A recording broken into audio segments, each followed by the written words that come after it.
안녕하세요. 오늘도 사연 살롱을 찾아주셔서 감사합니다. 결혼 3년차 여성입니다. 어제가 저희 아빠 제사였어요. 저는 친정이 없어서 매년 저희 집에서 친정아빠 제사를 지내고 있어요. 그렇게 할 수 있었던 건 다 남편의 배려 덕분이었죠.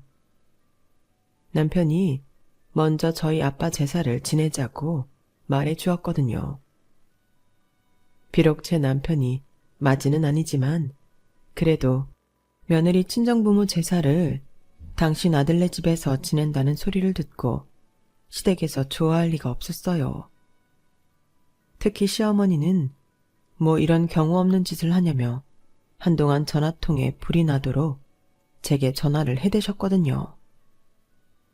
하지만 얼마 지나지 않아 순순히 받아들이시더라고요. 물론 거기에는 그럴 만한 이유가 있었지만요.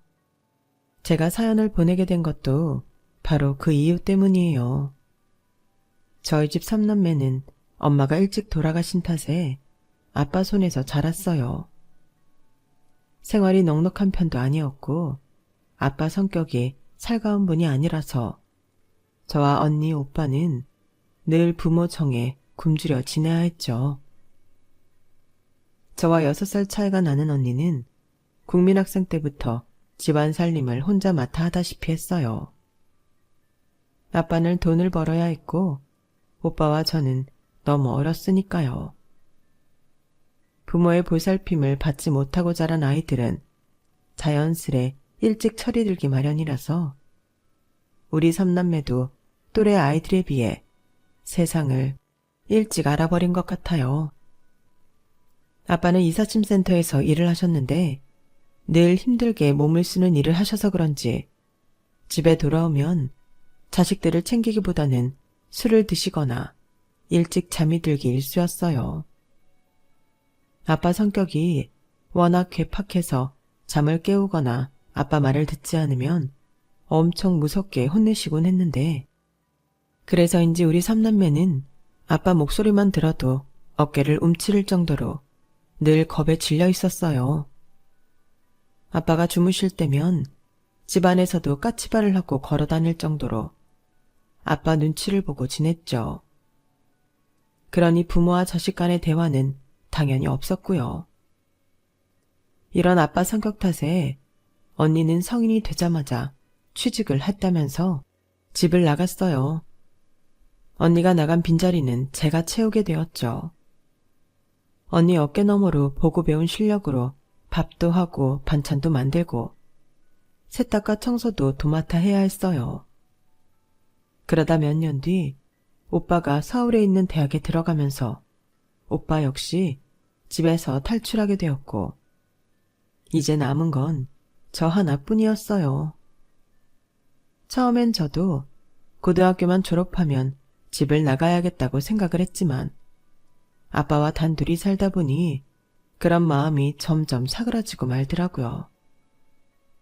하루가 다르게 늙어가는 아빠가 가엾다는 생각을 하게 되었거든요. 자식이 셋이나 집에 있을 때는 집안이 떠나가라 호통도 치시고 본인 기분에 따라 자식들한테 화풀이도 하셨지만 언니랑 오빠가 연이어 집을 나가자 전처럼 집에서 소리를 치는 일도 사라졌어요. 가끔은 제 눈치도 보시고 제가 만든 음식이 입에 맞지 않아도 전처럼 화를 내거나 음식을 개수대에 쏟아붓는 일도 하지 않으셨죠. 한마디로 이빨 빠진 호랑이 같았어요. 그러던 어느 날이었어요. 아빠가 식사를 하시다가 문득 그러시더라고요. 은주 너도 학교 졸업하면 네 언니랑 오빠처럼 집 나갈 거냐? 희한하게도 그날따라 아빠의 질문이 곧이곧대로 들리지 않더라고요. 마치 너만은 아빠랑 같이 이 집에서 살아다오 하고 제게 부탁을 하시는 것 같았거든요. 그래서 나도 모르게 이렇게 대답을 해버렸어요. 나갈 생각 없어요. 갈 곳도 없고. 그러자 아빠는 아무 말씀도 안 하시고 조용히 식사를 하셨어요. 속으로 그런 생각이 들더라고요. 그러게 집에 있을 때 잘 하랬다고. 언니랑 오빠가 집에 있을 때 조금만이라도 살갑게 대해줬더라면 다들 이렇게 집을 나갔을까? 하고 말이죠. 말로는 서울에 있는 직장에 취직했다. 서울에 있는 대학에 입학했다. 핑계를 댔지만 집을 나가 살 만큼 저희 집이 서울에서 먼 곳은 아니었거든요.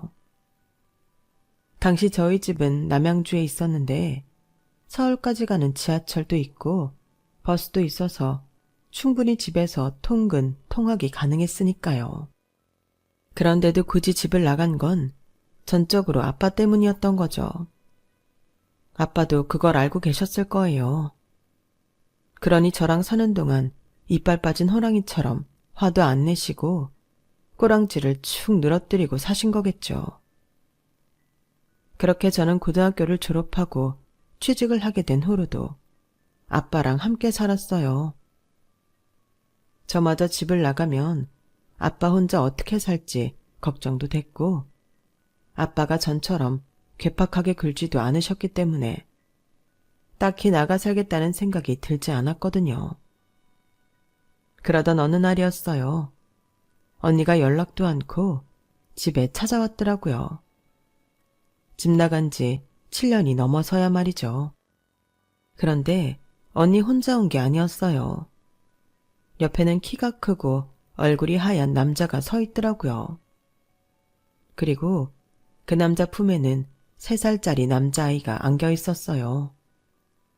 알고 보니 집에서 나간 직후부터 언니는 형부랑 동거를 했더라고요. 믿는 구석이 있어서 집을 나갈 수 있었던 거죠. 아빠, 저 결혼해요. 그동안 출산하고 애 키우느라 결혼식 올릴 여유가 없었는데 아이가 더 늦기 전에 웨딩드레스는 입어봐야 하지 않겠냐고 해서 그냥 하기로 했어요. 그러자 아빠가 옆에 있던 두루마리 휴지를 집어 던지며 말했어요. 네 눈엔 내가 애비로는 보이냐? 집 나간 지가 언젠데 연락 한 번 없다가 이제 와서 뭐? 결혼을 한다고? 니들 멋대로 애까지 다 낳아놓고선 내가 안 된다고 반대하면 어쩌려고? 반대하면 낳은 애 다시 뱃속으로 집어넣기라도 할 거야? 말해봐. 이 싸가지 없는 것. 으르렁대는 아빠 앞에서 언니는 바닥을 구르고 있는 두루마리 휴지를 물끄러미 보면서 싸늘하게 말했어요. 내가 지금 아빠한테 결혼 허락받으려고 온 것 같아요? 아빠한테 그럴 자격이 있다고 생각하세요? 저요, 엄마 돌아가시고 난 뒤부터 이 집에서 식모처럼 살았어요. 밥이고 빨래고 청소고 전부 제가 다 하고 살았다고요. 아빠가 한 번이라도 그런 거 들러본 적 있어요? 저 그때 겨우 국민학교 5학년이었다고요. 그 어린 게 집안 살림에 동생들까지 건사하고 살 때 아빠가 단 한 번이라도 아빠 노릇하신 적 있냐고요. 그래놓고 이제 와서 부모 대접 받겠다고 하는 거예요? 아빠가 무슨 자격으로요? 주먹을 꽉 쥔 손이 바들바들 떨릴 정도로 언니는 분을 삭히며 말했어요. 그러자 옆에 있던 형부가 언니를 말리더라고요. 여보, 장인어른 앞에서 그게 무슨 소리야. 잘못했다고 말씀드려. 그러자 언니가 형부 손을 뿌리치며 말했어요. 내가 왜?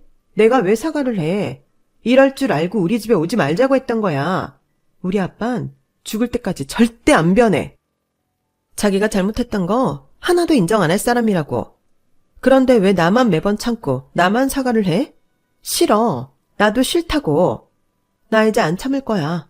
더는 아빠 비위 맞춰가며 안 살 거라고. 그러니까 자기도 우리 아빠한테 아무 기대하지 마. 결혼식에 아빠 부를 생각도 하지 말라고. 언니는 자리를 박차고 나가버렸어요. 모녀 사이에서 안절부절 하던 형부는 엉거주춤하게 서서 인사를 하고는 아이를 데리고 언니를 따라 나섰어요. 그날 언니네 가족이 그렇게 가버린 뒤 아빠는 방 안에 들어앉아 소주를 드셨어요. 안주도 없이 깡소주를요. 냉장고에 있는 밑반찬을 챙겨 안방에 들어간 저는 아무 말 없이 아빠 옆에 반찬 그릇을 내려놓았어요. 그리고 다음날 아침에 출근을 하려는데 아빠가 제 방문을 두드리시더라고요. 그리고는 방에 들어오셔서는 10,000원짜리 뭉치를 내미셨어요. 이걸로 네 언니 애 옷이라도 사줘라. 내가 줬다고 하면 안 입힐 테니까 네가 사준 걸로 해. 돈 뭉치는 못해도 5, 60만 원은 돼 보였어요. 그래서 아빠한테 말했죠. 아빠, 애 옷 사라면서 무슨 돈을 이렇게나 많이 줘요. 20만 원이면 충분해요. 이건 가져가세요. 그러자 아빠가 멋쩍은 표정으로 지나가듯 말하시더라고요. 그냥 사줘. 남으면 네 언니 옷이라도 하나 사주든가. 입고 온 옷을 보니 형편이 어려운 모양이던데. 어제 언니 내외 앞에서 말은 그렇게 했지만 아빠 마음이 그런 게 아니었던 모양이에요. 그 짧은 순간에도 딸 자식 차림새부터 살핀 걸 보면 말이죠. 그래서 더는 말 않고 아빠한테 받은 돈으로 조카 옷이랑 언니 원피스를 하나 사서 전해주었어요. 그러자 언니가 저랑 눈도 제대로 못 마주치곤 연신 사과를 하는 거예요. 저한테 아빠를 떠넘긴 것 같아서 내 마음이 무거웠다면서 미안하다고요. 그래서 예전과 달리 아빠가 많이 변하셔서 힘들 거 없다고 말해주었죠. 얼마 뒤 언니는 뒤늦은 결혼식을 했어요. 아빠는 참석을 안 하시고 오빠랑 저만 둘이 혼주석에 앉았어요. 그래도 아빠한테 언니 웨딩 사진은 전해드렸어요. 부녀가 서로 화해할 용기는 없었어도 서로를 걱정하는 마음은 잘 알고 있었으니까요.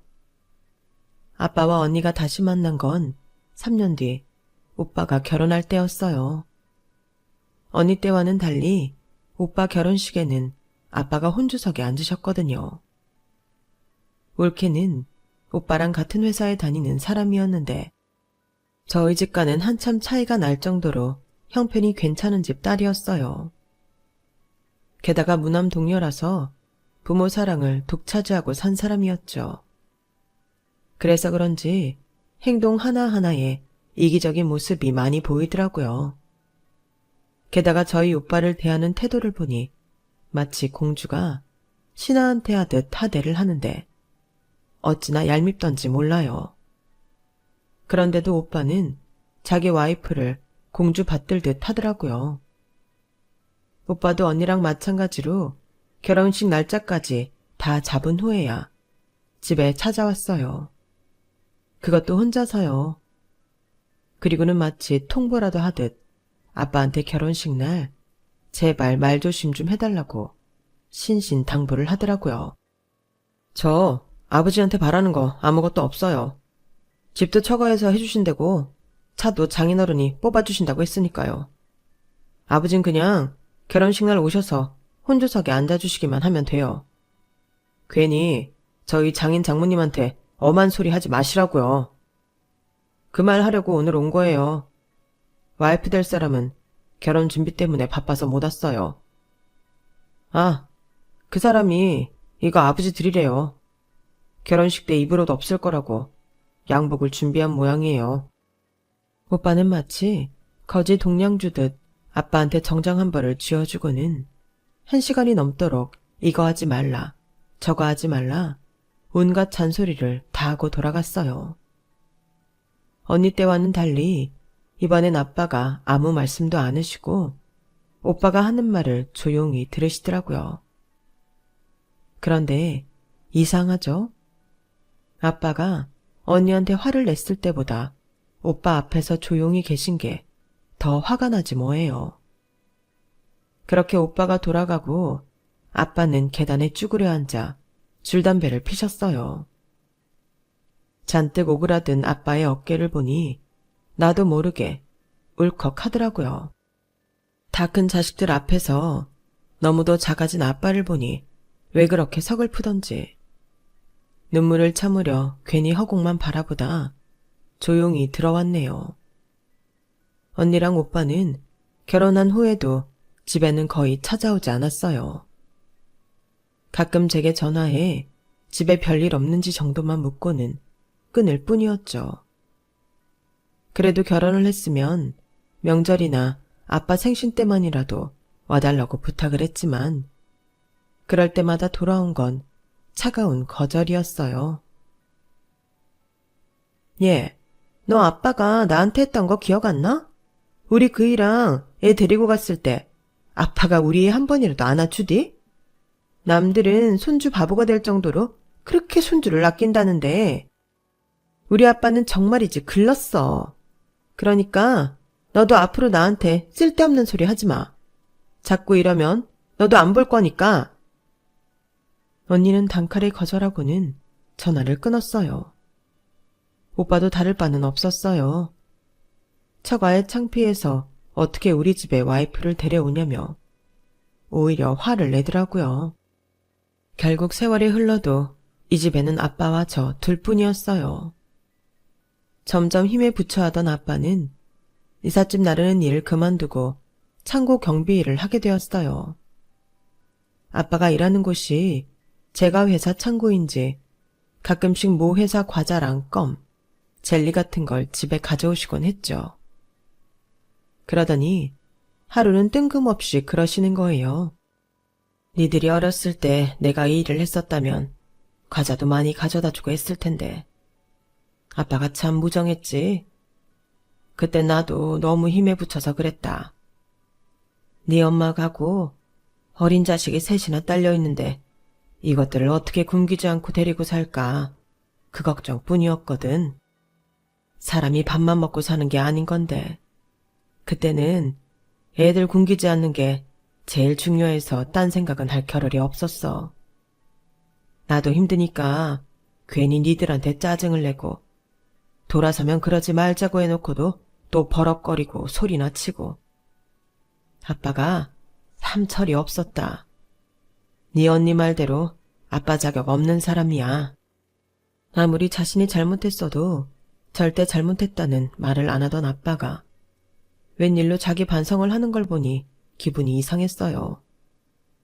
사람이 죽을 때가 되면 변한다던데 혹시 그런 게 아닐까 싶더라고요.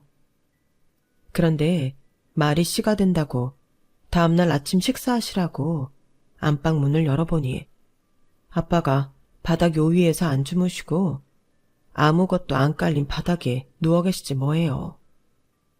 가자 아빠를 흔들었더니 꿈쩍도 않더라고요. 제가 흔드는 바람에 손이 바닥으로 툭 떨어지길래 너무 놀라서 119에 신고를 하고 아빠를 응급실로 모시고 갔어요.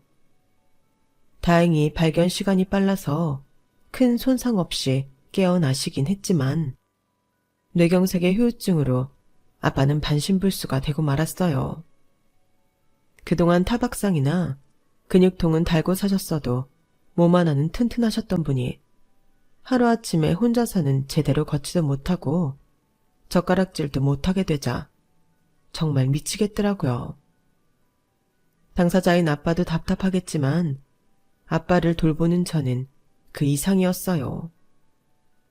아빠를 돌봐줄 사람이 없어서 회사에 출근도 제대로 못하게 됐고 나보다 덩치가 큰 아빠를 씻기고 입히고 먹이느라 온몸이 다 뻐근해서 딱 죽기 직전이었죠. 그래서 언니한테 좀 도와달라고 전화를 했더니 글쎄 이러더라고요.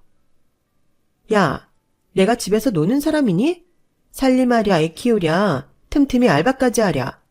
나도 몸이 10개라도 모자랄 판이야. 그리고 난 아빠랑 한 공간에서 못 있어. 오죽하면 내가 집까지 뛰쳐나와 살았겠니? 너 힘든 건 알지만 솔직히 너 그러고 살라고 내가 등 떠민 건 아니잖아. 그러게. 너도 일찌감치 집 나왔으면 될걸. 왜 바보같이 그 집에서 버티다 덤튀기를 쓰냐? 아빠가 우리한테 뭘 해준 게 있다고 멍청하게 병수발까지 들고 사냐고? 남튼 난 못 도와주니까 그렇게 알아. 내가 은철이랑 상의해서 매달 간병비는 보내줄 테니까 너도 멍청한 짓 그만하고 더 늦기 전에 그 집에서 나와. 전화를 끊고 나니 기운만 더 빠지더라고요. 멀쩡한 사람도 아니고 병들어서 거동도 제대로 못하는 사람을 두고 나오라니. 남이라도 그렇게는 못하겠다 싶었어요. 며칠 뒤 오빠한테 전화가 왔는데 오빠도 언니랑 다를 바 없는 소리를 하더라고요. 하여간에 인생에 도움이 안 돼요. 젊을 땐 자기 힘 믿고 그렇게 우릴 괴롭히더니 나이 들어선 똥기저귀까지 갈게 만들다니. 전생에 우리가 아빠한테 무슨 죄를 지었길래 이러고 살아야 되냐? 아, 짜증나. 나도 내 와이프도 회사 일 바빠서 얼굴 들여다볼 시간은 안 돼. 그러니까 하는 김에 네가 고생 좀 해라. 대신 매달 돈은 붙여줄게. 이 정도면 나도 할 만큼 하는 거야. 그러니 나 원망 마라. 부잣집 대릴 사위로 들어간 오빠는 간병비로 쓰라며 매달 200만 원씩 보내주었어요. 생각 같아서는 그깟 돈만 보내면 다냐고 따지고 싶었지만 그럴 수 없었어요. 사실 제가 일을 그만두고부터는 집에 수입이 없어서 형편이 많이 어려웠거든요. 아빠 병원비야 아빠가 쓰러지셨다고 연락했을 때 오빠가 돈을 보태줘서 잘 넘어갔지만 이후 아빠한테 들어가는 간병용품이나 생활비는 제 적금을 깨서 쓰고 있었거든요. 돈이 궁해지니 구차해도 어쩌겠어요.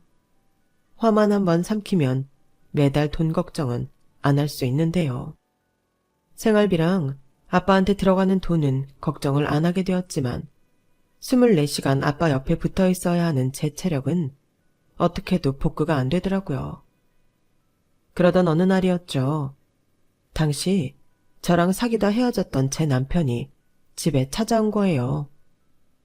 저희 회사 사람한테 제 사정을 전해 듣고 바로 달려왔다고 하더군요. 솔직히 남편한테 이런 꼴을 보이는 게 너무 창피했어요. 사실 제가 남편이랑 헤어진 이유가 아빠 때문이었거든요. 아빠가 쓰러지시고 제가 간병을 맡아야 할 상황이 되자 제일 먼저 정리한 게 남편이었어요.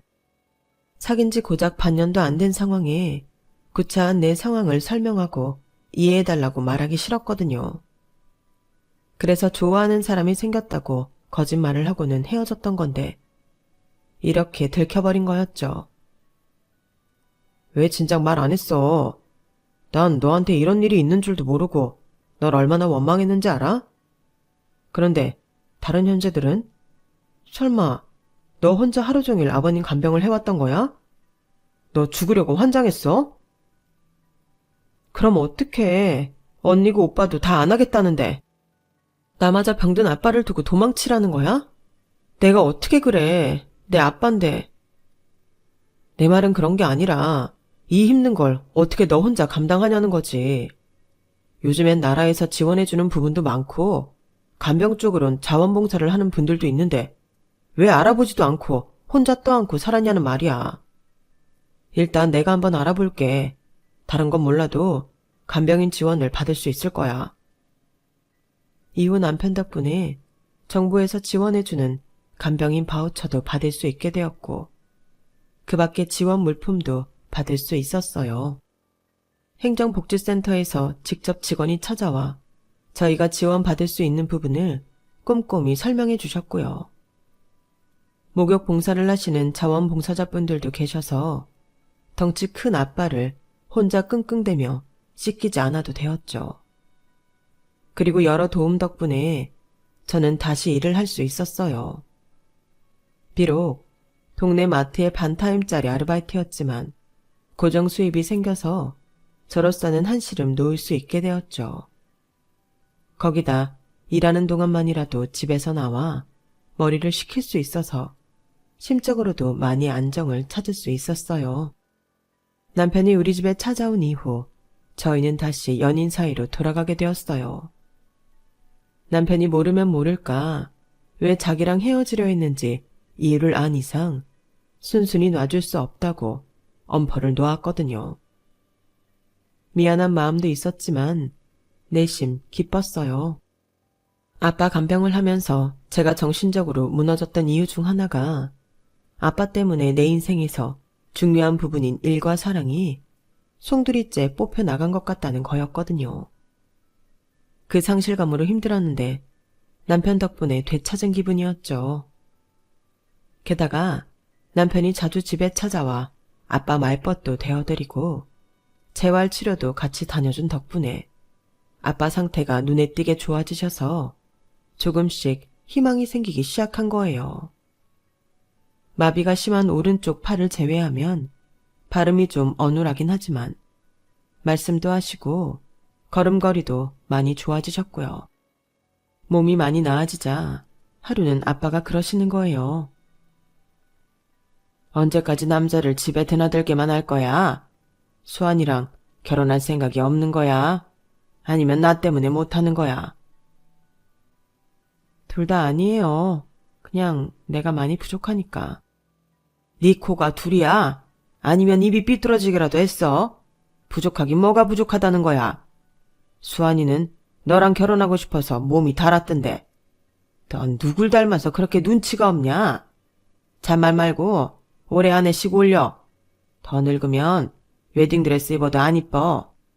네 언니도 나이 들어 애 낳고 웨딩드레스 입으니까 오태가 안 나더라. 아빠가 결혼식장에 왔었어요? 그럼 나한테라도 말을 하지 그랬어요. 그랬으면 강제로라도 모시고 들어갔죠. 내가 그럴 자격이나 있는 놈이냐? 그래도 네 결혼식엔 손잡고 들어가고 싶은데. 그래도 되겠니? 당연한 소리를 하고 그러세요. 아빠 아니면 누가 내 손잡고 들어가는데요. 저는 퉁명스럽게 말을 하곤 거실로 나왔어요. 금방이라도 눈물이 쏟아질 것 같아서 일부러 그 자리를 피한 거였죠.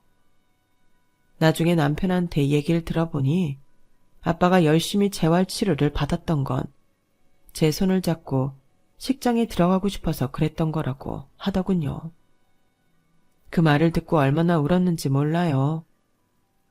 정말 많이 미워했었는데 이제는 많이 약해진 아빠를 보니 진작 아빠랑 얘기를 나눠볼 걸 그랬다는 후회가 됐어요. 그리고 그해 가을 저는 아빠 말대로 결혼식을 올렸어요. 이제는 아빠가 제 도움 없이도 생활하는데 무리가 없을 정도가 되어서 한시름 놓게 된 덕이죠.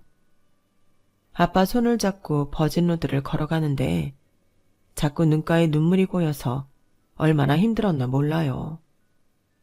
어릴 땐 그렇게 크게 느껴지던 아빠 손이 그 사이 많이 작아지고 수척해진 것 같아서 가슴이 너무 아팠거든요. 신혼여행을 떠나려고 웨딩카에 오르는데 아빠가 제 남편 손을 꼭 잡고 그러셨어요. 우리 은주 잘 좀 부탁하네. 못난 애비 때문에 이날이 때까지 고생만 한 아이야. 꼭 좀 부탁하네. 걱정 마세요, 장인어른. 제가 무슨 일이 있어도 은주는 꼭 지키겠습니다. 걱정 마시고 저희 신혼여행에서 돌아올 때까지 마음 편히 계세요. 그래, 고맙네. 은주야, 행복해야 한다.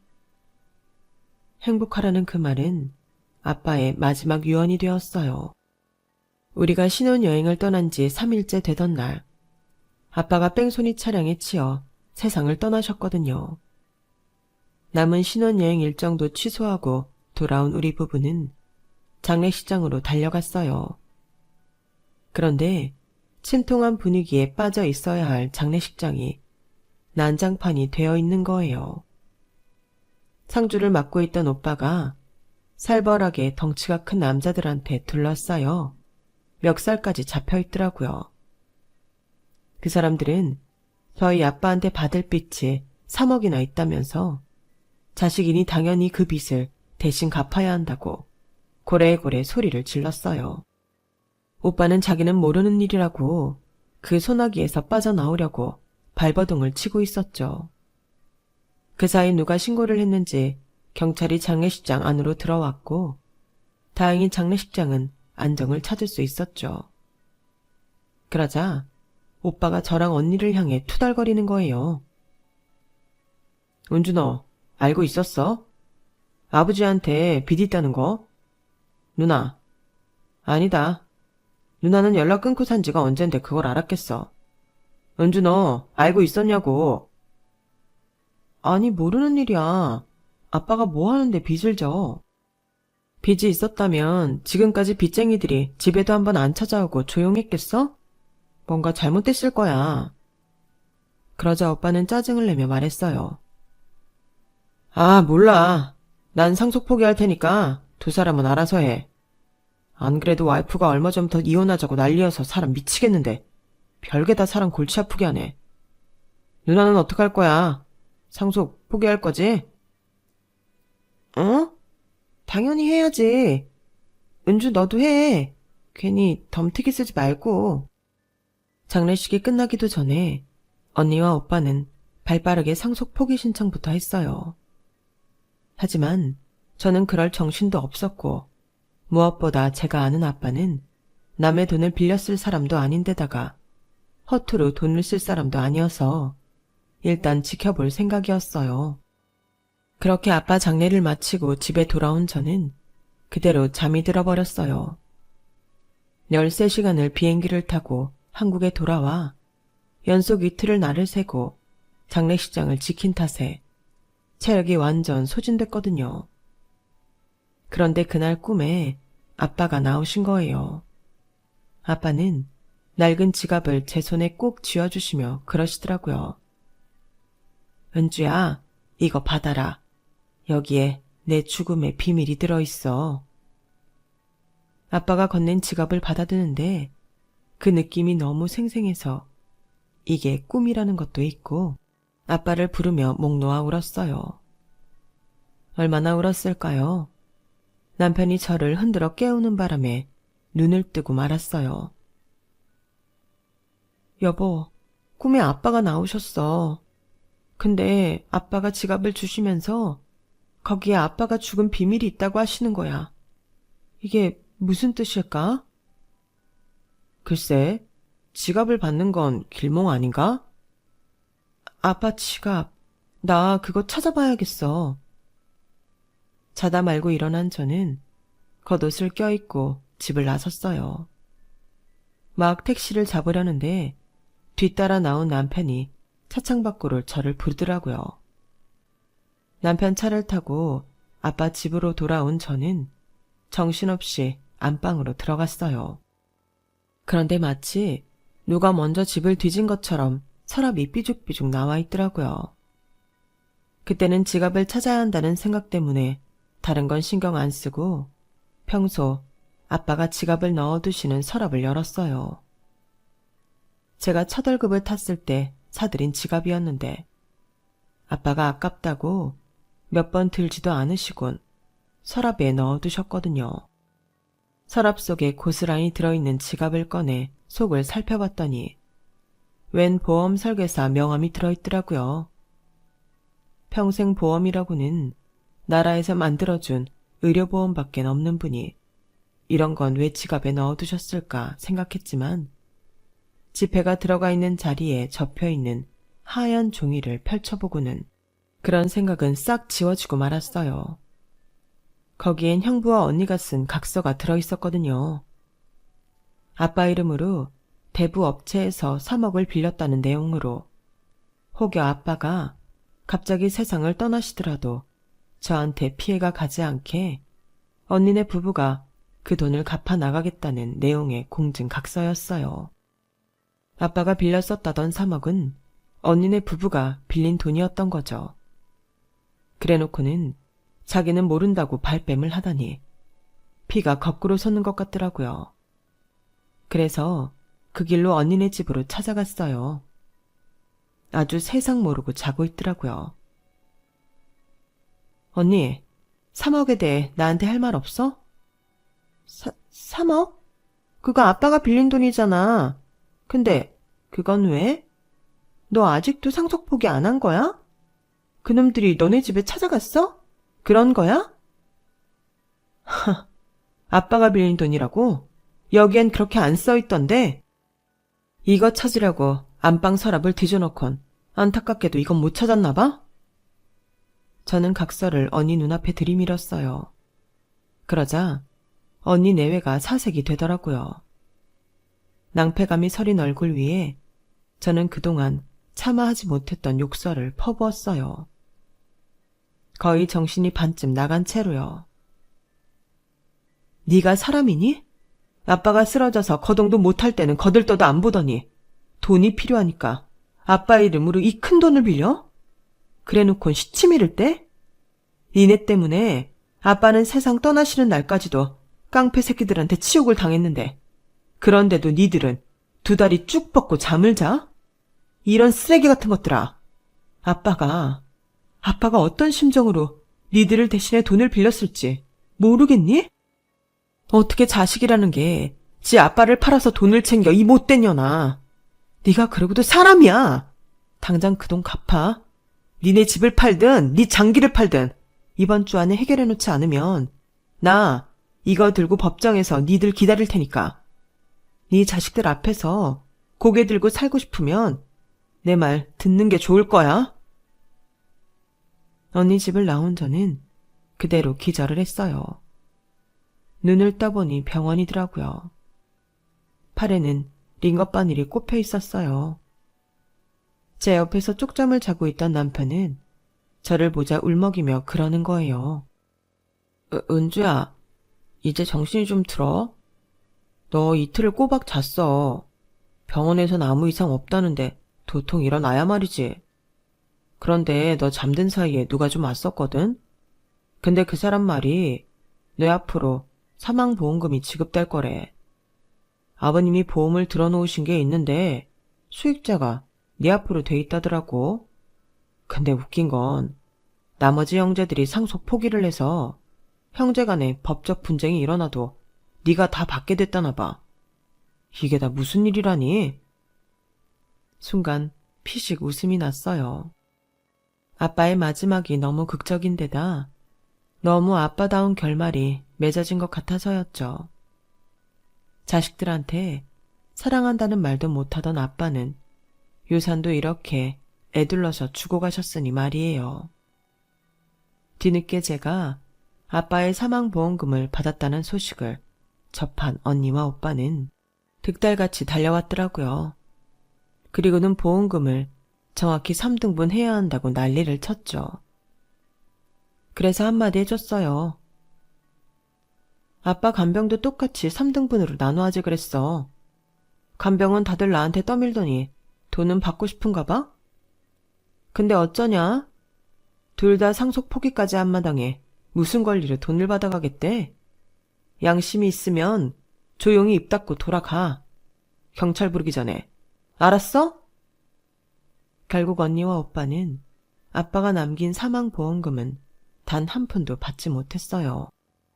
그 유산 덕분에 저희 시어머니는 저희 집에서 친정아빠 제사를 지내는 걸 허락해 주셨고요. 살아생전에 아빠가 제게 해주신 말대로 저는 행복하게 살 거예요. 그러니 아빠도 내 걱정하지 마시고 그곳에서 행복하게 지내세요. 지금까지 제 사연을 들어주셔서 감사합니다. 여러분의 소중한 가족들과 행복한 날들이 많았으면 합니다. 여러분, 사연 댓글에 응원과 현명한 조언 부탁드려요. 좋아요와 구독은 저에게 큰 힘이 됩니다. 오늘도 좋은 일 가득하세요.